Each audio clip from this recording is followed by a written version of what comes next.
No vengo del mundo de la programación, estudié arquitectura de edificios, terminé en ese momento de la vida en el que hay una gran crisis, tuve mi propia empresa de animación y videojuegos 3D, ahí aprendí a programar por empatía, por entender a mis programadores, por controlar sus tiempos y por poder crecer.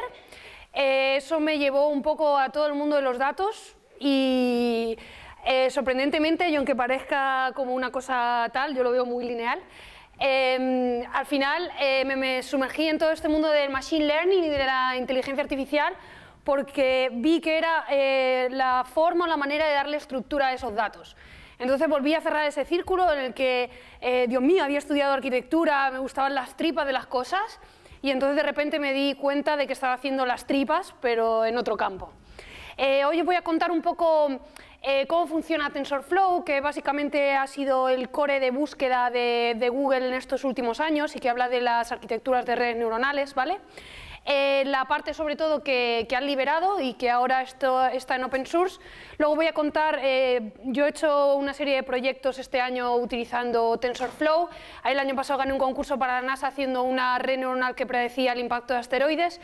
Me he hecho otra red neuronal que clasifica elfos del World of Warcraft y un CodeLab que podéis ver que predice la posibilidad de los personajes de la serie de Juego de Tronos.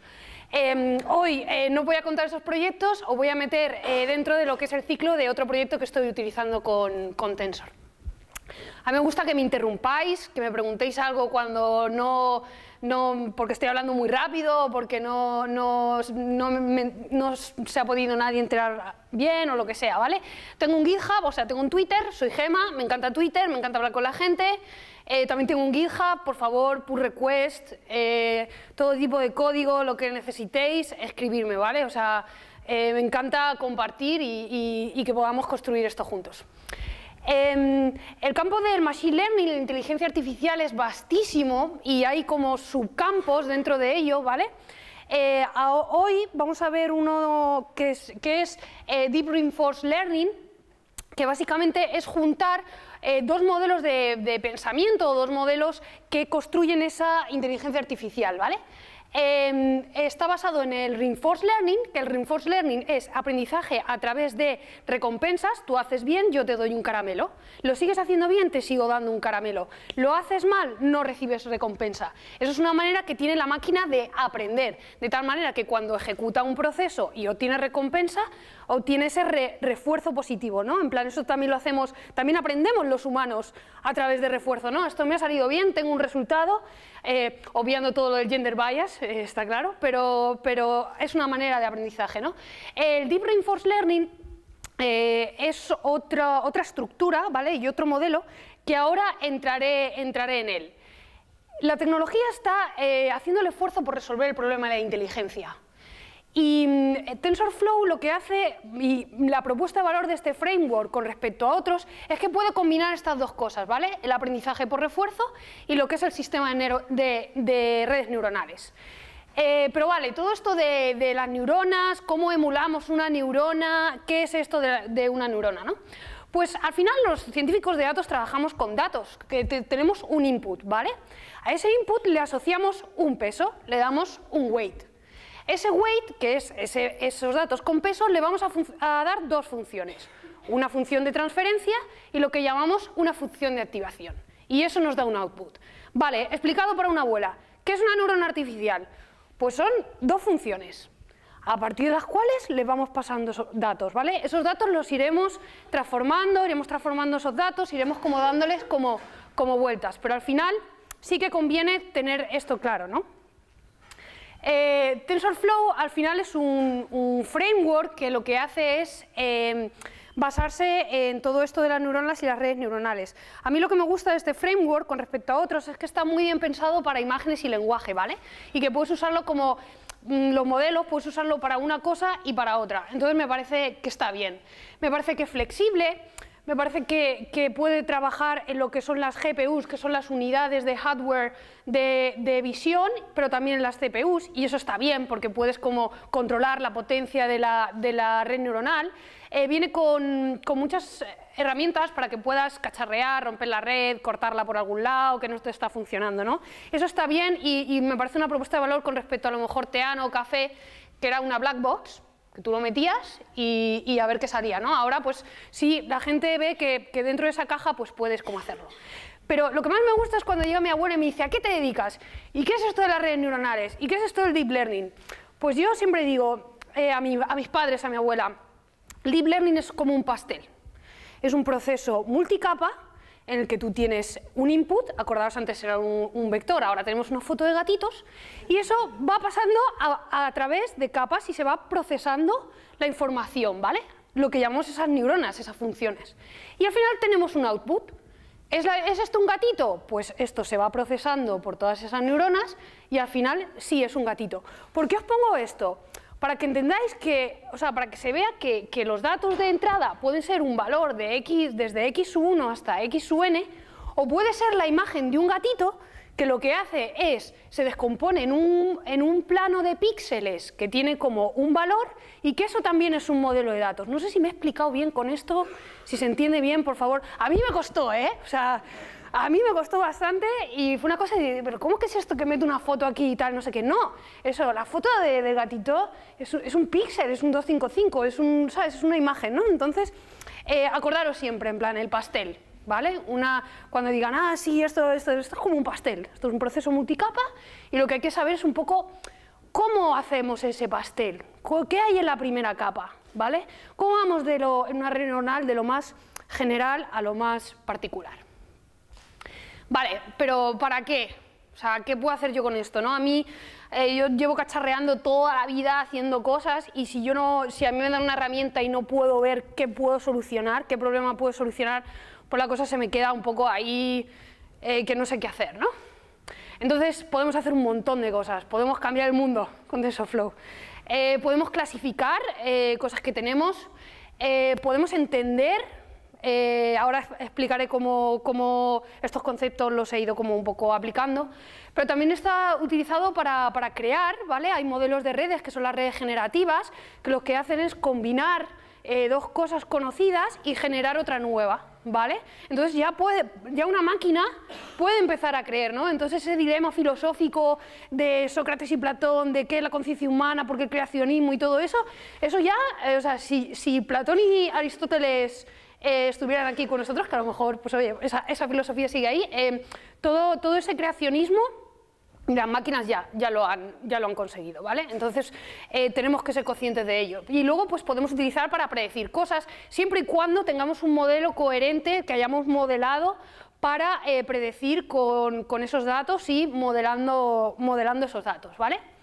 Yo llevo como un año, ahora estoy en el Centro de Innovación BBVA, he estado en el campo de emprendedores de Google, he estado haciendo muchas cosas con esto y entonces he estado pensando mucho en qué tipo de productos y qué tipo de cosas se pueden hacer, ¿vale? Entonces, a mí una cosa que me parece que es como bastante... que no es disruptive, pero sí es progressive innovation, en el sentido de que ahora tenemos una imagen y hay máquinas que son capaces de procesar esa imagen y clasificarlas, pero también asociarle una palabra, ¿vale? Con lo cual, ya tú le das a una máquina, le das una foto de un gatito y te dice, gatito, siamés, gatito, whiskas, o miau, o para lo que hayamos entrenado el modelo, ¿vale? Entonces eso está, o sea, eso... es una innovación porque es capaz de adecuar lenguaje con imagen, ¿vale? Entonces eso genera nuevos modelos de datos y es una cosa que puede ayudarnos a crear cosas nuevas. Eso se está utilizando mucho, por ejemplo, en el retail, ¿vale? La gente ve fotos de ropa que le gusta por internet, ¿vale? Y entonces ve faldas, camisas, no sé qué. Entonces la máquina no solo está viendo la camisa, pero está viendo también el patrón, florecitas, ¿vale? O cuadritos. Entonces al final la máquina va teniendo esa información, va teniendo camisa y el patrón. Y luego te sugiere, es capaz de sugerirte pues nuevas cosas con ese patrón pero distinta prenda, ¿vale? Entonces ahí el nivel de combinación entre imagen y lenguaje produce nuevos outputs que son increíbles. Pero claro, las redes neuronales tienen un problema, y es la escala, y es la enorme cantidad de datos que tú necesitas meterle previamente a una red neuronal para que sea útil, ¿vale? Google esto lo sabe, los giants esto lo saben, y entonces lo que hacen es decir, bien, voy a hacer una cosa, voy a entrenar una red neuronal con un montón de imágenes, trenes, gatitos en una cesta, perros, no sé qué, no sé cuántos, y la libero, y libero una red neuronal entrenada. ¿Vale? De tal manera que la red neuronal ya sabe un montón de cosas de imágenes. Entonces, nos da a nosotros esa red entrenada y nosotros entrenamos la última capa, ¿vale? Esto sería la base de datos de Inception, donde tiene todas las imágenes. Entonces ya lo tiene entrenado y nosotros creamos lo que es el bottleneck, el cuello de botella, donde tenemos nuestras últimas clases. Por ejemplo, en mi caso, ¿yo qué hice? Entrenar asteroides. Entonces me hablé con el Instituto de Canarias, estoy hablando con un montón, oye, por favor, pásame todos los Aten y todos los Apolo, que los necesito para mi red de asteroides. Entonces yo cogí y a esto, esta red que ya estaba, le puse el bottleneck. ¿Qué problema tenía? Que muchas veces me daban que eran rocas, destellos, cosas raras, patrón de estrellitas y no sé qué y no sé cuántos. Entonces ahí, ¿qué tenía que hacer? Tenía que reentrenar pesos, o sea, ya me metía como en temas de red neuronal bien a ver cómo cambiaba eso, ¿no? Esto cambia el paradigma de diseño, en el que yo no necesito 4.000 fotos de trenes o 4.000 fotos de gatitos para entrenar un gatito, sino que necesito el último cuello de botella. Google esto lo sabe y los gigantes lo saben y lo que están haciendo es utilizar todas nuestras fotos para entrenar. Entonces, bueno, pues no pasa nada mientras seamos conscientes de ello, ¿vale? Ahora voy a pasar a contar una historia personal y cómo utilicé las redes neuronales para ayudarme en esta historia, ¿vale? Yo creo que existe un problema en Internet y yo creo que somos desarrolladores, bueno, no sé, casi todos los que estamos aquí estamos relacionados con el mundo de la tecnología o el mundo de la ciencia, lo que sea, ¿no? Entonces, tenemos que ser conscientes de que la tecnología son herramientas para solucionar problemas. Tenemos que solucionar problemas, tenemos que amar los problemas para encontrar las soluciones, ¿vale? Yo creo en esto. Hace unos meses me salió un troll por Twitter, ¿vale? Me quedé anonadada porque yo no tengo una cuenta para nada de que me ponga a dar opiniones como súper fuertes, ¿no? Entonces empecé como a darle vueltas a todo el tema este de cómo estaba funcionando el odio en Internet y para qué y por qué existe el odio en Internet. Para aquel entonces también estaba el caso este de la Treated Ghostbusters, que contactó directamente con el CEO de Twitter porque estaba también formando parte de una campaña como muy de acoso, ¿no? Entonces, Twitter, dentro de su área de research, publicó unos datos muy significativos acerca de la huella digital de los pájaros de Twitter, ¿no? Y que al final Twitter está muy bien porque democratiza o da acceso a que todos podamos tener una voz, que es súper importante, pero también estaba hablando del impacto negativo de esas voces, ¿no? Y que al final esas voces se estaban utilizando mucho para expresar el odio, para expresar la queja, ¿no? Entonces era como un poco como, ¿por qué hay personas que durante el día no son capaces de expresar ese odio o incluso coger ese odio y canalizarlo de una forma asertiva? Y al final terminan soltándolo por Internet, creyendo, en su ingenuidad, creyendo que se lo dice una máquina, cuando en realidad está multiplicando exponencialmente el mensaje de odio. Entonces dije, bueno, ¿puedo crear una solución para transformar a mi troll? ¿Puedo hacer algo que ayude a mi troll a dejar de ser un troll, ¿no? puedo coger todos esos datos que tengo de odio, del lenguaje de odio y tal, no sé qué, y hacer algo para inferir sobre el odio y transformarlo. Entonces dije, bueno, voy a hacer una cosa. Voy a ponerme a ello. Recogí un CSV con datos de troles de Twitter, me hice un modelo de clasificación lineal, ahora lo explicaré con Tensor, con una regresión, estuve como fiteando el modelo y entrenándolo, ¿no? Pero claro, el tema cuando tú vas a clasificar una cosa con TensorFlow, tienes que ponerle etiquetas, ¿vale? O sea, tienes que decir qué es lo que vas a clasificar, ¿vale? Son, acordaros, fotos de gatitos, pues fotos de gatitos. Cualquier ese input de datos lo tienes que saber, ¿no? En el caso del odio, el odio no surge por generación espontánea, ¿vale? El odio es una emoción importante, pero no viene... Uno no odia así como no odia de manera como natural. El odio viene natural, pero no viene de repente, ¿no? Antes de que el odio se manifieste, hay otra serie de emociones que vienen, como es el estar aborrecido, ¿no? Entonces, también empecé a pensar, digo, ¿y si hago una etiqueta que en vez de clasificar el odio me clasifique también el paso previo al odio, ¿no? Porque si quiero cambiar el odio, no me sirve mucho decir, vale, esto es odio y ya está, ¿no? En plan, yo necesito coger el odio y antes de que aparezca, ver qué puedo hacer. Y luego, pues el odio también tiene un nivel más allá, ¿no? que puede ser como la ira. Entonces, la etiqueta, por así decirlo, de los CSVs del odio era diferente, las palabras cuando odias, pues cuando estás iracundo, pues suelen tener como otro matiz. Vale. El framework del TensorFlow básicamente funciona de una manera en la que tú creas tensores. Esos tensores son como los datos, es como la arquitectura de esos datos, y a eso lo pones con la red neuronal, ¿vale? Entonces, al final pues tenemos un framework con una clase. Lo que hice fue establecer como 3 constantes en lo que sería una matriz de 3×3, estar aborrecido, odiar y estar iracundo, ¿vale? Entonces tenía esos 3 tensores que eran los que hacían el modelo de datos. Esto al final lo que tienes que hacer es, estos tensores te generan una matriz con una regresión con un softmax, le tienes que siempre sumar un parámetro de bias y al final pues te produce el output, que es lo que quiero yo aquí, que quiero saber cuánto de aborrecido tiene un troll, cuánto de odio tiene un troll y cuánto de ira tiene un troll. Bien.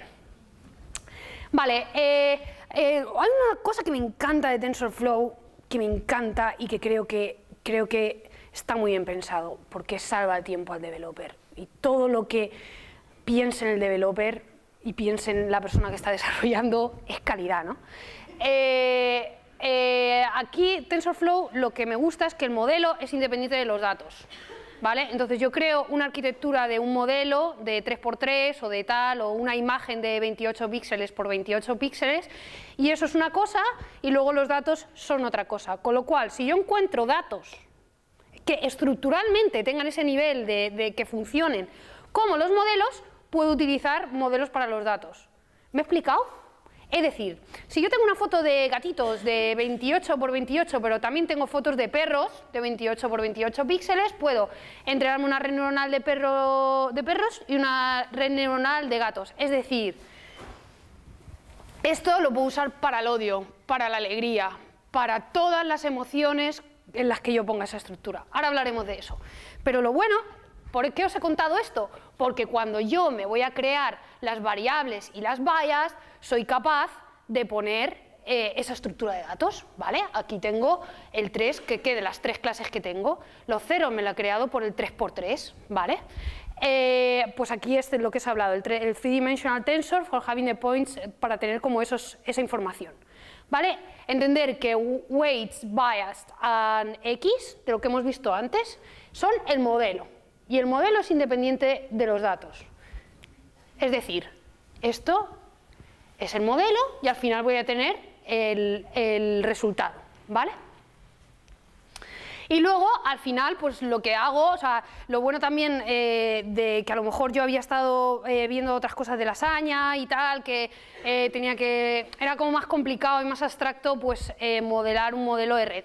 Entonces aquí, pues simplemente con tf.nn softmax, me hacía la multiplicación del modelo, le daba el softmax y era como, vale, pues magia, en una línea de código soy capaz de ponerme esa regresión, ¿vale?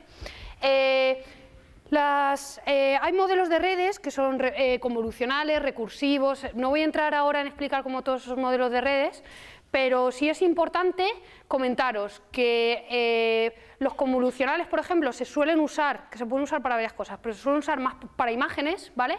Y los recursivos para lenguajes. Luego hay modelos que son recursivo más convolucional que también se usan para lenguaje. Entonces, otra cosa que me gusta del modelo es que una vez yo he parametrizado, es decir, me he creado como ese producto de matrices, yo puedo cambiar el modelo y lo puedo hacer como convolucional, ¿vale? Es decir, puedo decir, ahora es recursivo, ahora es convolucional y ahora voy a hacer un autoencoder de esto, a ver qué sale, ¿vale?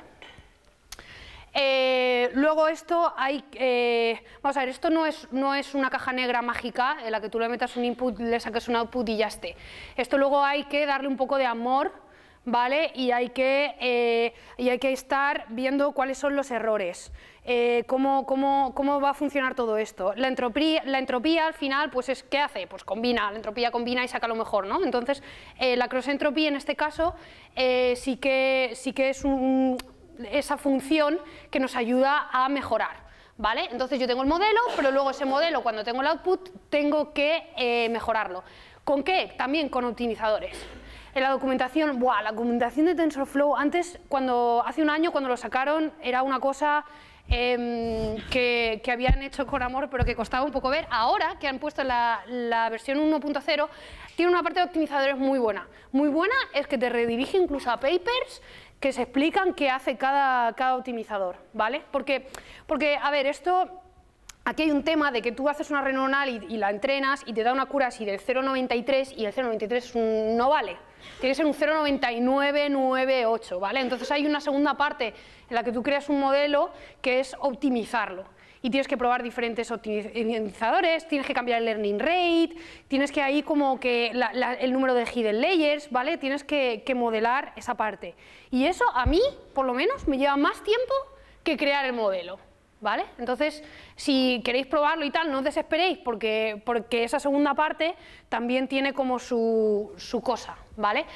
Luego, TensorFlow siempre computa operaciones a través de grafos, que es una cosa muy buena que tienes, que tú puedes visualizar cómo son las operaciones. Entonces, siempre, que si no, no va a funcionar el programa, lo que tienes que hacer es iniciar la sesión y las variables, porque si no, no te va a funcionar. Aquí al final tienes que ver cuál es la precisión, que lo hemos dicho, y optimizar. Vale, no estaba solucionando el problema, estaba clasificando odio, pero no estaba ayudando a mis trolls a dejar de ser trolls. Estaba incluso, estaba identificando a los trolls que iban a ser trolls, pero no estaba solucionando el problema. Además, estaba siendo muy reduccionista con algo tan complejo como son las emociones humanas, ¿vale? Y entonces empecé a darle vueltas a cómo ayudar de verdad y a cómo hacer para solucionar el problema, ¿no? Entonces, las emociones no solo están en Twitter, las emociones están fuera y dentro de la huella digital que tenemos todos nosotros, y al final, pues bueno, hay modelos cognitivos que intentan llegar o cruzar datos de distintas fuentes para llegar a las mismas conclusiones, ¿vale? Yo no podía, porque yo soy un desarrollador. Entonces yo tenía que encontrar otra solución que me permitiese llegar a eso, ¿vale? Me encantan las matemáticas, pero lo que más me gusta de las matemáticas es cómo son capaces de hablar de modelos de realidad, ¿vale? Los números imaginarios, esas cosas que yo odiaba cuando estaba estudiando arquitectura, porque me costaba muchísimo entender, y me costaba entender el para qué, me costaba, de repente tenía que operar en una cosa, tenía como dos partes y las tenías que operar las dos y operaban de manera diferente, pues de repente empecé a ver que los números complejos podían solucionar, matemáticamente podían ayudar al modelo de abstracción de las emociones. Porque los números complejos son como las emociones. Los números complejos no existen. No existen hasta que operan entre ellos. Operan entre ellos y generan una huella sobre el escalar. Y uno, ¿sabes? Cuando empiezas a operar con números imaginarios entre sí, producen una huella en un número real. Son como las emociones. Yo tengo una emoción y bueno, mi emoción está ahí, no es intangible, es una cosa como abstracta y tal, pero en el momento en el que esa emoción interacciona con la emoción de otra persona o incluso con otra emoción más fuerte mía, es capaz de producir una huella o tiene un peso relativo, ¿vale? Entonces, pero además hay más, que una emoción tiene un gradiente también, ¿vale? Hemos visto antes como la abstracción de la emoción de odio, tener el aborrecido, odio y el tener ira. Pero muchas veces yo puedo tener la sensación de estar aborrecido, que no es lo mismo que tener la emoción de estar aborrecido, ¿vale? O ese sentimiento, es decir, esa manifestación de emociones también tiene un gradiente y conforme ese gradiente va aumentando, tiene más peso. ¿Qué significa? Que cuando yo tengo una emoción con una parte imaginaria, cuando operan, es mucho más probable que vaya al escalar que cuando tengo esa sensación, ¿vale? De tal manera que con este modelo soy capaz de ver ver o modelar esa capa más invisible de las emociones, ¿vale? Entonces me imagino y yo digo, guau, ¿esto matemáticamente cómo es? Pues es como una serie de números imaginarios operando entre sí, como diciendo, hey tío, haz el favor de hacerte racional, ¿no? Haz el favor de manifestar esa emoción, ¿no? Y el número al final lo que dice, oye, materialízate, ¿no? En plan, si tienes esta emoción, suéltalo, si no, vete a otra emoción. Entonces, pues bueno, pues había esa dicotomía entre el modelo que estaba generando de una parte imaginaria y otra real. Python tiene una librería que habla de estos números y que es capaz de ponerlos. Pues nada, pues nos creamos una tupla en la que pusimos este tipo de modelo de datos. Entonces, aquí en Aborrens, acordaros de que antes me había hecho como el tensor constante de 1, 0, 0, ¿vale? Aquí lo que hacía era crear como una tupla, o sea, un modelo como complejo, donde tengo la parte real y la parte imaginaria. ¿Por qué? Porque cuando el odio opera con el odio, es probable que vaya hacia la ira. Cuando el odio opere con la aborrencia, o cuando aborrencia opere con la aborrencia, no es lo mismo que vaya hacia el odio. Con lo cual yo también estaba viendo modelos de cómo podía funcionar esto. A ver, ¿cuál es el producto? Acordaos que yo he dicho, a mí me encanta cacharrear si yo no veo un para qué, no tal. Yo he creado un bot en Twitter por el cual le va contestando a los trolls. Porque también, si tú contestas a tu troll no te va a hacer caso. Tu troll lo que quiere es odiarte. Si tú entiendes a tu troll y empatizas con tu troll y te das cuenta de que tu troll está jodido y le dices, tío, está jodido, te entiendo, tal, no sé qué, tu troll te va a odiar más. Y eso al menos en el muestreo de datos de experimento que hemos hecho, estaba comprobado, ¿vale?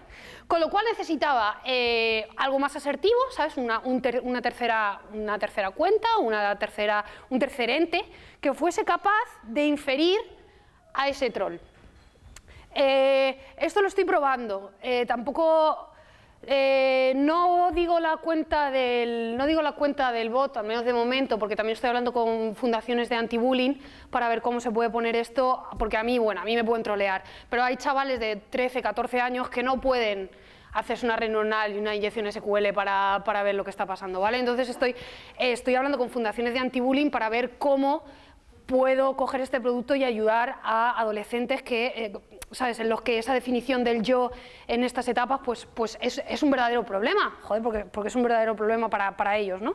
Entonces, tampoco lo suelo decir en las charlas porque os doy una especie de lista de trolls, ¿vale? Entonces hay que amar a los trolls también. Entonces, os pido también un poco de comprensión en el anonimato de ese troll, o sea, aquí os voy a contar un poco las tripas del producto, ¿vale? Luego, si queréis, después de la charla, os acercáis y os puedo contar un poco más del tema, ¿vale? El caso es que, qué guay que hay un modelo matemático que a partir de palabras asocie emociones y a partir de otras operaciones matemáticas sea capaz de crearlo, ¿no? Vale, pues acordaros que antes hemos creado el tensor. ¿Qué está pasando? El tensor se está complejizando y antes tenía un TF constant de 1, 0, 0, pues ahora no, ahora tengo un input de la tupla compleja con este tipo de type. Vale, esto mola y funciona, ¿vale? Entonces, claro, entonces digo, wow, ¿qué problema estoy solucionando? ¿Qué estoy creando? Estoy creando una red de empatía, estoy creando una red que es capaz de ver las emociones de las personas. Si alguien quiere cacharrear con redes neuronales o tener alguna idea con redes neuronales, yo creo que este modelo de negocio están haciendo, lo que se conoce como Neural Net as a Service, ¿vale? Tengo unos colegas a los que ahora estoy ayudando, por ejemplo, que están haciendo una app de postres.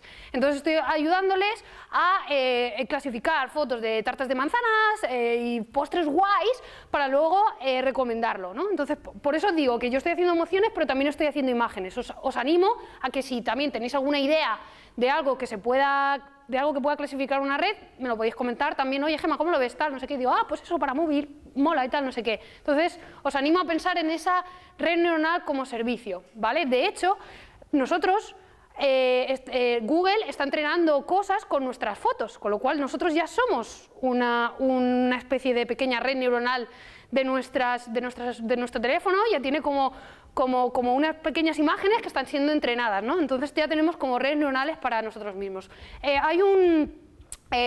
Como hemos visto que es bastante importante, el TensorFlow y la red neuronal el modelo es independiente de los datos. Si queréis empezar a diseñar una red neuronal sin código, cosa que os aconsejo porque la cosa del código puede llegar a ser muy abstracto, os aconsejo esto, ¿vale? Que se llama el playground de TensorFlow. Aquí lo que podemos ver es cómo metemos el input, ¿sabes? Más que el input de los datos, no. ¿Cuál es la relación entre esos datos? Acordaros que yo os hablo de esa matriz que se multiplica, esos números complejos, pues aquí pues podemos ver, ¿no? En este caso x1, x2, dos variables independientes la una de la otra, ¿vale? Entonces aquí vemos como las neuronas o las hidden layers que le vamos poniendo, acordaros, las capas del pastel, ¿vale? Aquí tengo una capa, otra capa del pastel, otra capa del pastel, tal. Y al final te da un modelo de clasificación. ¿Cómo hacemos el pastel?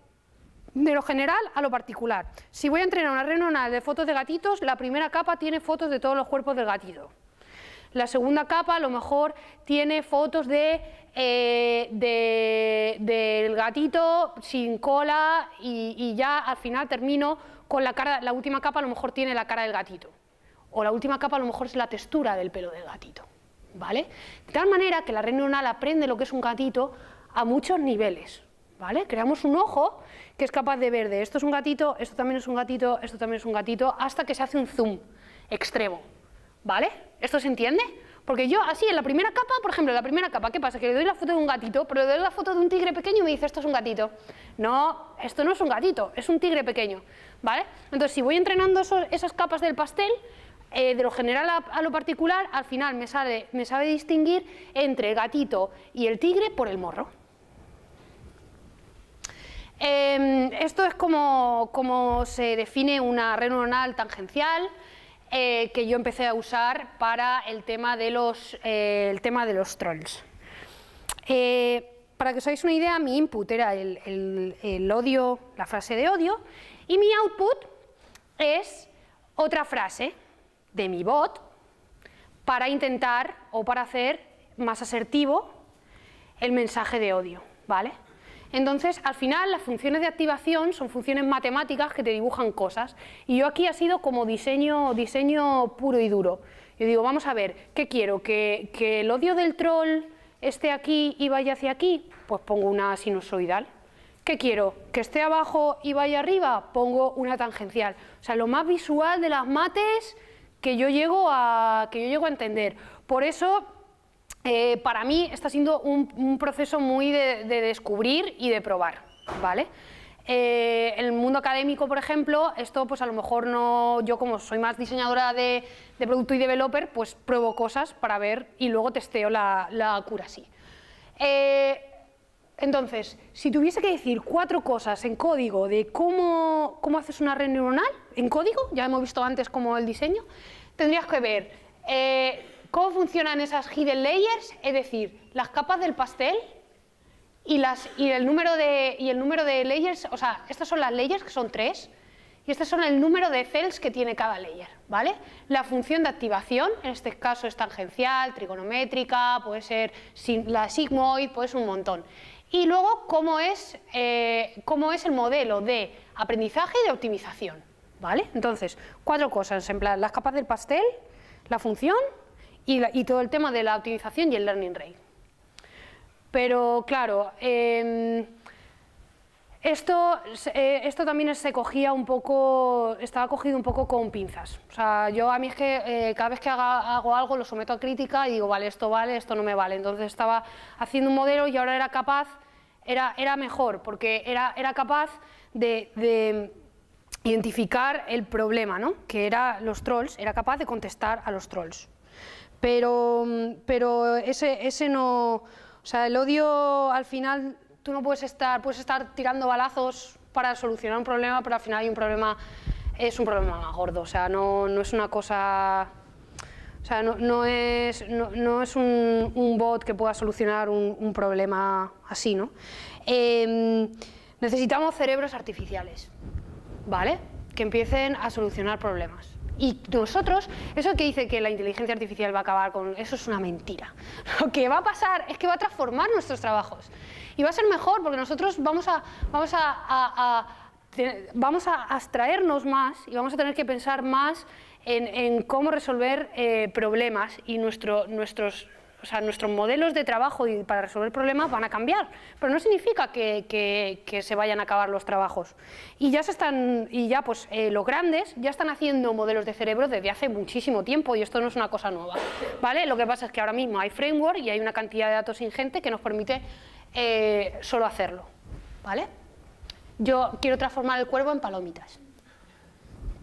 El sistema límbico es una parte del cerebro que procesa, gestiona las emociones. Además, también es capaz de identificar el peligro.